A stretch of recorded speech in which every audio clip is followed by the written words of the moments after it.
অনেকের খুব অসুবিধা হচ্ছে, কেন আইন পরিবর্তন হচ্ছে।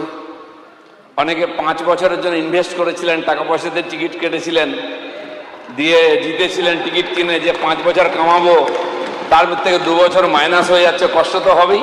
এখনো ঋণ শোধ হয়নি, কয়েক লাখ টাকা দিয়ে টিকিট কিনেছেন। সেটা আমরা টিএমসির আমলে শুনতাম, তার নেতারা বলছে এত লাখ টাকায় পঞ্চায়েতের টিকিট, এত লাখ টাকায় সমিতির, এত লাখ টাকায় জেলা পরিষদের টিকিট। সে ঋণ এখনো সহজ হয়নি, আর হাতে ঝুনঝুনি, স্বাভাবিক অসুবিধা হবেই। কিন্তু আমি বলছি এই যে পঞ্চায়েত ব্যবস্থা, এটা কোনো নূতন নয়, এটা সিপিএম আনেনি, এটা টিএমসি আনেনি। ভারতের প্রাচীনতম ব্যবস্থা। বিশ্ব যখন প্রশাসন জানতো না, সময় তৈরি হয়নি, তখন ভারতবর্ষে পঞ্চায়েত ব্যবস্থা ছিল। পঞ্চায়েত মানে 5 জন ছিলেন, পঞ্চপ্রধান বা পঞ্চপরমেশ্বর। আমাদের যে গ্রাম ছিল, গ্রামে 4 জাতির লোকেরা থাকতেন, 4 জাতির 4 প্রতিনিধি। যদি ট্রাইবেল থাকতেন একজন, তার থেকে ট্রাইবেল প্রতিনিধি থাকতেন এই পঞ্চপ্রধান। গ্রামের যে কোনো সমস্যা, আইনগত, অর্থগত, সামাজিক সমস্যা, তারা সমাধান করতেন। এটা হচ্ছে বিকেন্দ্রীকৃত শাসন ব্যবস্থা। তখন হয়তো গণতান্ত্রিক কনসেপ্ট ছিল না, কিন্তু এর চেয়ে ভালো গণতন্ত্র বিশ্বে হতে পারে না। তো 5 জনের জায়গায় আমরা তো 2 জনকে নিয়ে এসেছি, এক্সিকিউটিভ অ্যাসিস্ট্যান্ট আর সেক্রেটারি। 1 জন থেকে 2 জন করছি, এ তো বিকেন্দ্রীকরণ হলো। তো এর চেয়ে বিকেন্দ্রীকরণ হয় না। আসলে একটা স্লোগান বাংলার পঞ্চায়েতে খুব পপুলার, উপরে ভগবান আর নিচে প্রধান। এই প্রধানের জন্য যারা কান্নাকাটি করছেন না, তাদের কিছু বিশেষ ব্যাপার আছে। এই প্রধানকে শক্তিকরণ করতে দেবো না আমরা। পঞ্চায়েত বিকেন্দ্রীকরণ মানে সাধারণ মানুষের মধ্যে ক্ষমতার বিকেন্দ্রীকরণ হওয়া উচিত। সেই পঞ্চায়েতে যদি 10,000 লোক থাকে, 10,000 লোককে আমরা শক্তিশালী করতে চাই, তার হাতে গণতান্ত্রিক অধিকার দিতে চাই, একজন চোর প্রধানকে নয়। আর সেই জন্য এই বিল নিয়ে এসেছি। আর জেনে রাখুন, এই বিলে কোনো পরিবর্তন হচ্ছে না, কারো অধিকার ছিনিয়ে নেওয়া হচ্ছে না, কোনো ব্যবস্থার পরিবর্তন হচ্ছে না। একটাই পরিবর্তন হচ্ছে, যে জন্য পশ্চিমবাংলার পঞ্চায়েত ব্যবস্থা এত বদনাম হচ্ছে, দুর্নাম হচ্ছে, এত হিংসা, এত ক্ষয়ক্ষতি, এত লুট।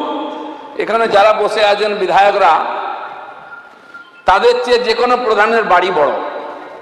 আপনার বাড়ি 3 তলা নাই, কিন্তু পঞ্চায়েত প্রধানের বাড়ি 3 তলা আছে কিনা?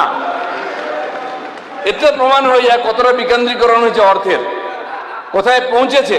এত স্বজন পোষণ, এত হিংসা, এত লুটপাট। একটা রেসিডেন্সিয়াল সার্টিফিকেটের জন্য পয়সা নেওয়া হয়, একটা বার্থ সার্টিফিকেট, ডেথ সার্টিফিকেটের জন্য পয়সা নেওয়া হয়। কেন? সেই প্রধানকে আপনারা রাখতে বলছেন। ডিএম তো সই করেন কোটি কোটি টাকার, বিডিও সই করেন, যদি সেক্রেটারি সই করেন কি সংবিধান অশুদ্ধ হয়ে যাবে? প্রধানকে কেন চোর বানিয়ে রেখেছেন? বিকেন্দ্রীকরণ এটাই হয়, বিডিও এসডিও ডিএম সই করলে দোষ হয় না।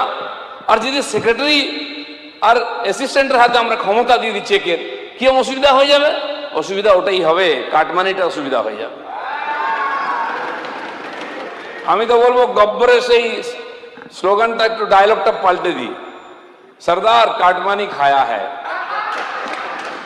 सरदार बोलता है अब अंडा खाओ, सरदार काटमानी बदले अंडा, तो बराबर है ना। तो माननीय अध्यक्ष जी, हमारा এই সংবিধান সংশোধন আমাদের প্রয়োজন ছিল না, 73 থেকে চলছে। কেন এনেছি আমরা? না, আজকে পশ্চিমবাংলায় যে বিশেষ পরিস্থিতি তৈরি হয়েছে, একটা লোকের রাজনৈতিক অভিসন্ধির জন্য মানুষ একটা ডেথ সার্টিফিকেট পাবে না, রেসিডেন্স সার্টিফিকেট পাবে না, বার্থ সার্টিফিকেট পাবে না, বাড়ির শৌচালয়ের টাকা পাবে না, আবাস যোজনার টাকার কিস্তি আটকে যাবে। যে গরিব মানুষগুলো যে রামজিতে কাজ করেছেন, তার পেমেন্ট আটকে যাবে সে সই না করলে। এই অনুমতি আমরা দিতে পারি না, সেই ক্ষমতা আমরা ছিনিয়ে নেবই। সেই জন্য আমরা করছি। এখানে একজন সেক্রেটারি বা এক্সিকিউটিভ অ্যাসিস্ট্যান্ট সিগনেচার করবেন, কিন্তু অনুমতি দেবেন প্রধান, হিসাব দেখবেন প্রধান। তিনি সেখানে জনতার বৈঠক করবেন, সিদ্ধান্ত নেবেন কোন রাস্তা হবে, সব তিনি করবেন। সইটা এই জন্য করতে দেবো না, কারণ একজন কন্ট্রাক্টরকে 3 বার ঘোরানো হয়, 5% নেবেন না 10%, তারপরে সই করেন। সেই অধিকারটা ছিনিয়ে নিচ্ছি, কাটমানি খাওয়ার অধিকার ছিনিয়ে নিচ্ছি, বাকি সংবিধান যে অধিকার দিয়েছে সেটা ছিনিয়ে নেওয়া হয়নি। মাননীয় অধ্যক্ষ মহোদয়, ভারতবর্ষের পঞ্চায়েতি রাজের আইন প্রত্যেক রাজ্যে আলাদা। রাজস্থান 59 সালে শুরু করেছে বোধহয় আইন, সেখানে প্রথম চালু হয় এই আইন। ভারতবর্ষে যুগ যুগ ধরে চলছিল এই ব্যবস্থা। ব্রিটিশরা এসে ধ্বংস করে কেন্দ্রীকরণ করেছে। একটা সাহেব একটা বিরাট অফিস চালাবে, তার কাছে সব ফাইল আসতে হবে, তার হাতে মুঠোই থাকবে ক্ষমতা। পরাধীনতাকে ধরে রাখার জন্য আমাদের পঞ্চায়েত ব্যবস্থাকে নষ্ট করা হয়েছিল। তাই আজকে সমস্ত কোর্টে কোটি কোটি কেস জমে আছে এই ব্রিটিশ সিস্টেমের জন্য।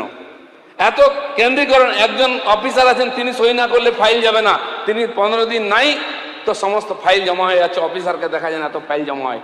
এটা হচ্ছে কেন্দ্রীকরণ, তার থেকে বেরিয়ে এসছে। আর ব্রিটিশরা সেখানেই নিয়ে গেছিল, পরবর্তীকালে আমরা নিয়ে এসছি।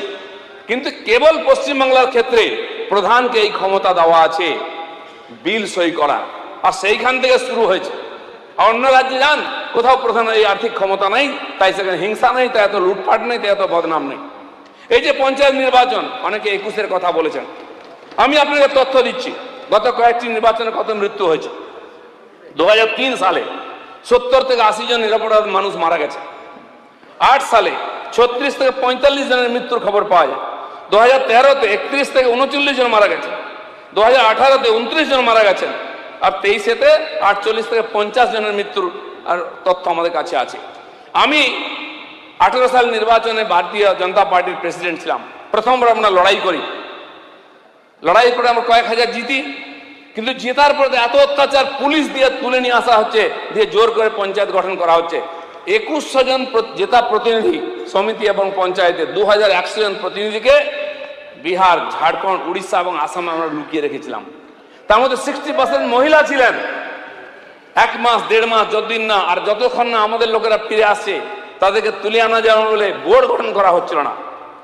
তার মধ্যে গর্ভবতী মহিলারা ছিলেন, তারা হসপিটালে যেতে পারেননি, ক্যাম্পে সন্তান প্রসব করেছেন। এই অমানবীয় অবস্থার পরিবর্তন চাই, তাই আমরা এখানে আজকে এই বিল নিয়ে এসেছি। এই অবস্থা দেখেছি আমরা। 23-এও তার চেয়ে কম হয়নি, গুন্ডা পুলিশ মিলে আটকানো হচ্ছে, নমিনেশন করতে দেওয়া হচ্ছে না, মারপিট করে মাথা ফাটি দেওয়া হচ্ছে। দিনের পর দিন আমাদের লোকেরা ফিরে এসছেন। এখানে বসে আছেন নওশাদ সিদ্দিকী, তিনি খুব সুন্দর ভাষণ দিয়েছেন। কিন্তু 23 সালে ঘটনা, দুটো নেতার নাম শোনা যেত পঞ্চায়েত 1 মাস ধরে, নওশাদ আর একজন ভেতরে আছে কে, শওকত। এই দুজন নেতা ছিল পঞ্চায়েতে। 1 মাস আমরা লাইভ টেলিকাস্ট দেখেছি। ইনি বোম মারছেন, কার কত বেশি বোম আছে। দুর্ভাগ্যবশত আমি সেই বিধানসভায় থাকি, বাংলাদেশে। রোজ দেখতাম কে কটা বোম মারলে গোনা হতো। মনে হচ্ছে ইউক্রেন রাশিয়ার লড়াই চলছে। বোম, গুলি, মার কাট, বডি পড়ে আছে, হাত পা ছড়িয়ে গেছে, কত লোক মারা গেছে। এই হচ্ছে এই পঞ্চায়েতি বিকেন্দ্রীকরণের ব্যবস্থা। এর পরিবর্তন চাই। কেন নিরপরাধ মানুষ মারা যাবে? আর ওই ব্লকের মধ্যে ভারতীয় জনতা পার্টির একটাও নমিনেশন আমরা করতে পারিনি। এটা গণতন্ত্র? এটা জিয়ে রাখতে চান?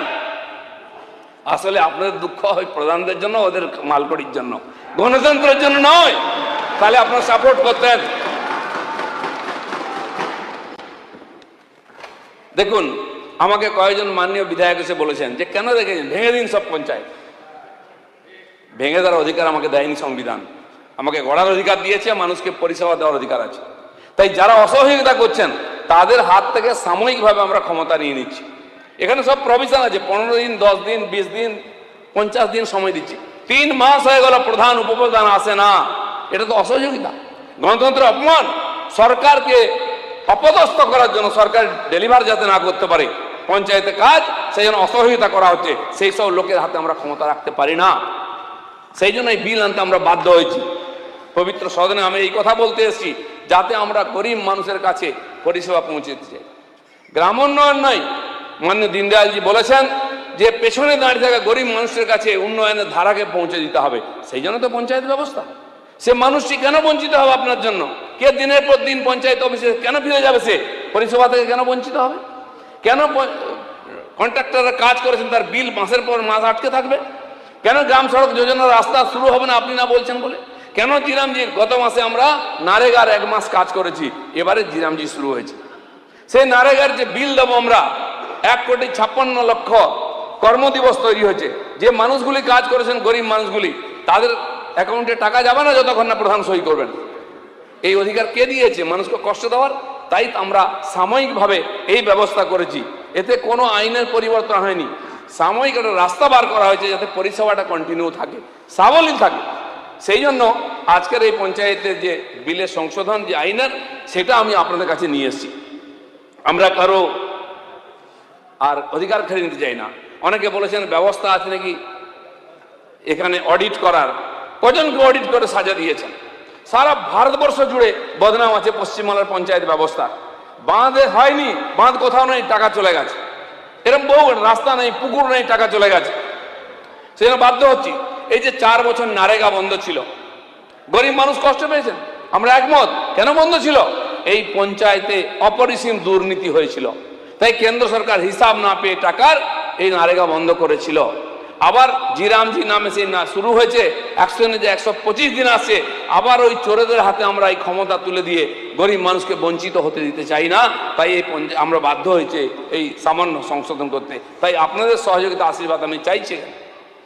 মাননীয় অধ্যক্ষজি, এই যে পশ্চিমবাংলার পঞ্চায়েতে যে পরিষেবা না দেওয়ার যে অচলাবস্থা তৈরি হয়েছে, তার থেকে সরকারের কাজকে সুগম করার জন্য আমি এই সামান্য পরিবর্তনের আবেদন নিয়ে আপনাদের কাছে এসেছি।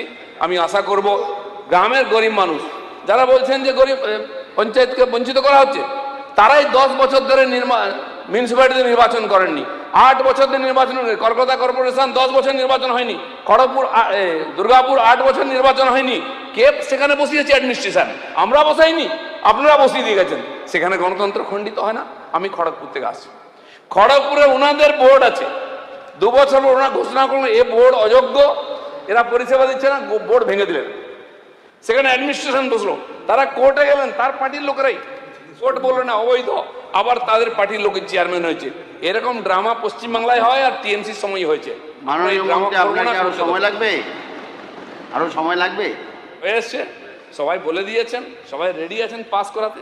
আমি আরেকবার আবেদন করছি, আপনাকে আবেদন করছি, আপনাদের সবার সহযোগিতায় পঞ্চায়েত ব্যবস্থা সুগম হোক, এই আবেদন করে আমার বক্তব্য এখানেই শেষ করছি। Sometimes, yeah, but that's just life.